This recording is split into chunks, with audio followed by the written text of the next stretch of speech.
Hey, I'm Morgan Gales with Cycle World Magazine, and we are here today with Brad Richards, Harley-Davidson's Vice President of Design. We're talking about the new Harley-Davidson Icon Collection, which is going to produce 1 to 2 motorcycles a year, only one production run in very limited numbers, the first of which is based off of the 1969 FLH that we see here. It is the Electra Glide Revival. So Brad, welcome. Thank you very much. Yeah, great to be here. It's awesome. My favorite restaurant in LA, so Brad. It's perfect. We'll grab a bite afterwards, huh? Yeah, we're here at the old place on Mulholland Drive. So when you're adding a new bike to the Icon Collection, what does the pitch process look like? What went into deciding on the 69 FLH as the first inspiration? So the Icons Collection, kind of being small batch design, really opens up a lot of doors for the design team and I. And because we can, with the volume so low, it allows us to do some really cool things with content that we typically can't do on a much larger production run, say like on a Street Glide Special or something like that. So we knew we had these, we have a process inside the studio called the ADI process. It's Advanced Design and Ideation. It's a part of our process that lets a lot of the designers from day to day kind of break away from the typical life cycle plan, kind of like the predictable models that we're doing year after year, and explore other ideas. So the touring design team basically came up with this sketch, and so they kind of brought it to my table, and I was like, this is a no-brainer. We've got to do this. But the problem was we didn't really have sort of a box to fit it in, if you will, on the LCP, on the life cycle plan. You know, if we created some kind of a family of bikes that was very limited production, serialized, we could do more of these like super, niche design ideas, like this bike that was sitting in front of me on my drawing table. And so we proposed it to leadership. Jochen came on board, and he instantly saw the opportunity to create a family of bikes. We quickly came up with the name the Icons Collection, and we realized that not only can we do this bike, then this opens the doors for all kinds of really cool stuff in the future. Yeah. So and so we put some really hard ground rules on what the Icons Collection is. First of all, it's a limited run. It's 1,500 worldwide. Never to be reproduced again. So you won't see this in a production, this exact design in a production motorcycle down the road. So the people that do end up receiving these motorcycles, they've got something that's truly, it's very rare. The other thing is we didn't want to make it astronomically priced. So as you know, the price point isn't like what most people would think it is. Yep. It's factually, I think it's very reasonable considering how rare the bike is and it's serialized and so on. So that was the other piece, is we wanted to make it affordable to folks. So that third piece of the Icons Collection is really celebrating a moment in our history. So what's cool about Electra Glide Revival is it's a homage to the era when we went from pre-Batwing fairing touring to what we call Grand American Touring, which is a term that we use in the studio and at the company. And Grand American Touring is when we had the Batwing fairing, we had the saddlebags, we went from leather saddlebags to fiberglass saddlebags, we went from just a windshield to a fairing that gives the rider more protection from the elements. It's also become very iconic, that shape. No one else can really copy it, even though everybody has tried. And so this was a cool moment where, if you think about the most, if you close your eyes and think of Harley-Davidson, you kind of think of this motorcycle. So that's a really cool moment to celebrate, because if you think about what it did, post 69, 70, through the 80s, 90s, where it just exploded. These were the bikes. This was essentially the form factor and the silhouette for those motorcycles. So we really wanted to pay homage to this motorcycle because it's very important in our history. Yeah, very cool. I mean, having the two bikes next to each other, you can really see the similarities. Everything from, the front fender and the light mounts, and it really does carry that spirit on. What I'm most proud of about I think that is what we spend a lot of time in the studio looking at proportions. Right. And proportions are just how big is the wheel, how big is the fairing, how big is the tank, and how do these parts all fit relative to one another in the composition. If you make the tank too big, it makes the engine look small. If you make the engine too big, it makes the tank look small. So there's all these little things that you learn as you start working in motorcycle design. And one thing that happens, I think, it happens in automotive design too, is when companies, when they kind of regenerate past iconic models, because of technology, because of safety, because of all these regulations and things, the products tend to grow. They get bigger and bigger and bigger over time. And so eventually you kind of lose some of the, it might look like the same thing on an image or on your laptop screen, but if you walk up to it, it's like, wow, this thing's a lot bigger than I thought, or it's a lot smaller than I thought. With Harley, if you look at the two bikes, the wheelbases are basically identical. The fairings, a lot of the bits and pieces are relatively the exact same size, which is really hard to do. So it's a testament to really the engineering team at the company, and kind of like listening to us. Why does it have to be the same size? Well, it's because if this bike gets bigger and bigger and bigger, it no longer really connects to the lineage of the company or the model we're trying to represent. It's a tough thing to do, and any designer who's listening to this will understand what I'm talking about. And I'm just really proud of that they are still relatively the same size, which is really hard to do. Yeah. From a design perspective, how much do you have to fight against homologation and try to keep things, pure to your design? Well, we can't. There's not a lot of fighting, but there's definitely creative tension between regs, government regs, and so on. And it is a challenge, no doubt about it. And what's really cool about Harley-Davidson is you don't really see that in the bikes. Right. So we pay strict attention to like cable routing and where the electronic boxes go, so you don't see them. And it's a balance because we like to expose everything, because Harley-Davidson, like our ethos, our design ethos, is the powertrain is the crown jewel, and everything else is subdominant to the powertrain visually. And so you can't have wires and cables and zip ties and stuff all over the motorcycle. So those are the little battles that I think people, when they look at a competitive product and you see all that stuff, you're like, why does Harley pull it off? It looks so clean. It's because we spend so much time dialing in that stuff and just driving. Like, the engineers understand that's what we want, so they're really good at it. And we have a great way of kind of integrating the technology without disrupting the form factor or the style or the design.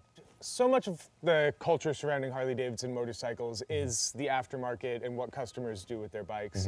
Is there potential to see any of the famous custom or any of the custom influence from icons in the past influence this icon collection? Oh yeah, for sure, absolutely.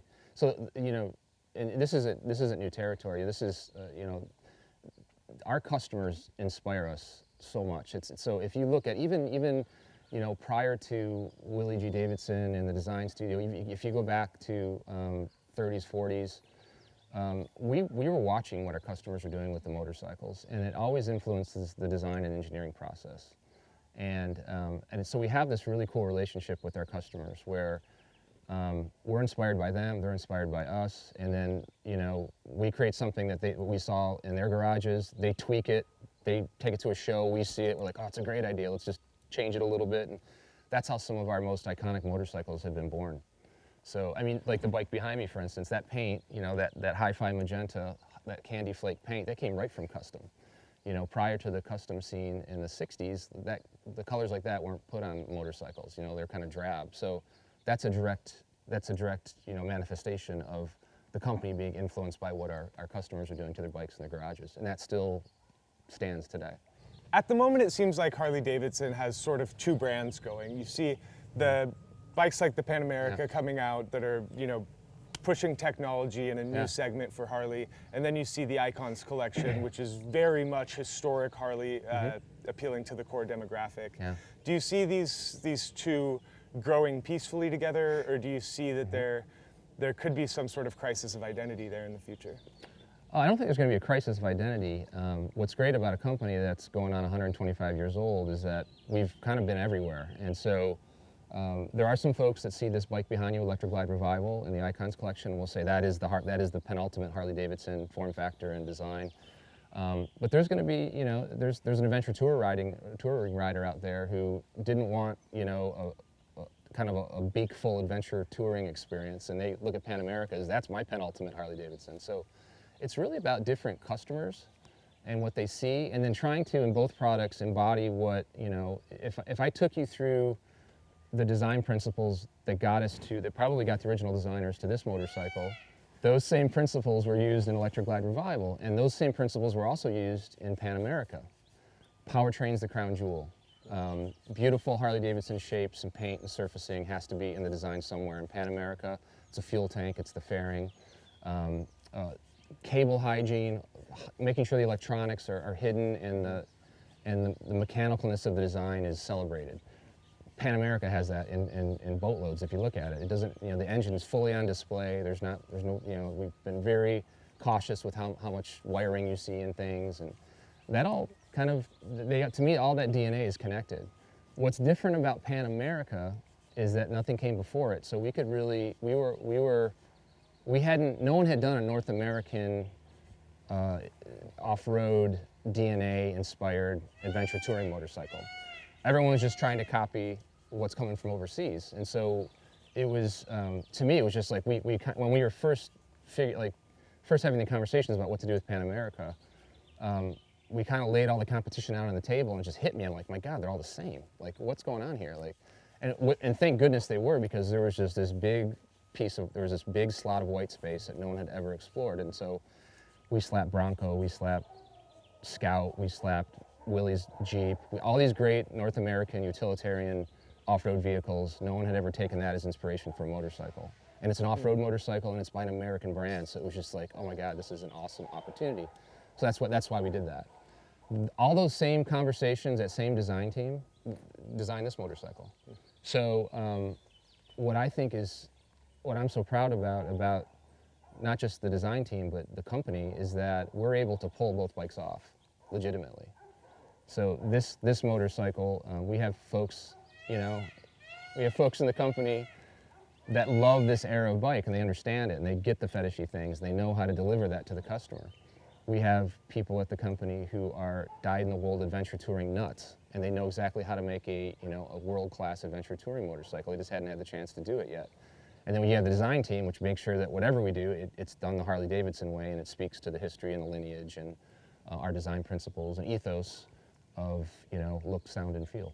So you touched a little bit on it in the beginning, but coming from working on production bikes that you're selling tens of thousands of to something like this, it's limited to 1,500. Yep. From the perspective of a designer, it seems like sort of a dream. How is it for you to work on such limited numbers here? Well, it's a dream to work at Harley-Davidson. I mean, alone, for a guy like me or anybody, I think at the company would say that, who's passionate about the brand. It's cool to be part of that whole story, a little part of the story. And so being able to just work on the bikes in general is awesome. And then the fact that this Icons collection allows us to do some really fetishy things. It's kind of a word that we kick around in the studio, and I think any Harley-Davidson enthusiast would know what I'm talking about. If you bombed around a swap meet and looked for a certain part number or a logo on a part, you'll know exactly what I'm talking about. There's something about that's just, to me, it's part of the secret sauce of Harley. And so we're trying to bring that to more folks out there, kind of a more mass populace with a bike like Electra Glide Revival, where trying to give them a little taste of what it's like to ride something like this and maintain it and restore it and kind of experience it. So that's really what it's about. And as a designer, it's awesome to be able to get that, to be able to do that. Yeah, it's like pinch me. Yeah. When we talked about the Icons collection when we first heard it, there was mention of some future designs. Yeah. What can you tell us about what we might be looking at as far as those future designs? Well, I can't give you specific product-related details about, what we're going to do next with the Icons collection. And I've been told by Harley Brass, whatever you do, don't tell them what's coming next. But I get so excited because we do have in the studio everything's done, so I can, I'm looking at this stuff and I just can't wait to show it to the world. So I can't tell you what's coming next, but I can tell you that it's going to be as dramatic as this motorcycle, but it's going to speak to a different generation. Okay. So, and I think that's what's really important, is that we don't want to just sort of hit one note over and over. We want to move around the kind of the timeline of Harley-Davidson. And what's great about Harley-Davidson is because, over the years, the design team and the engineering team has really been very surgical with the evolution of the form factor. We can replicate a lot of these early designs because the parts are kind of the same. Yeah. So, everything, some of these parts, even though a lot of these parts won't pop off the Electra Glide Revival and bolt onto this bike behind me, they're pretty close. And so visually you can make the connections very easily. So this opens up all kinds of opportunities for us to do some cool stuff in the future. All right, Brad, thanks so much for coming out, man. Right on. We're about to go ride these bikes. Thanks for watching. If you like what we're doing, like, comment, subscribe, and we'll see you on the next video.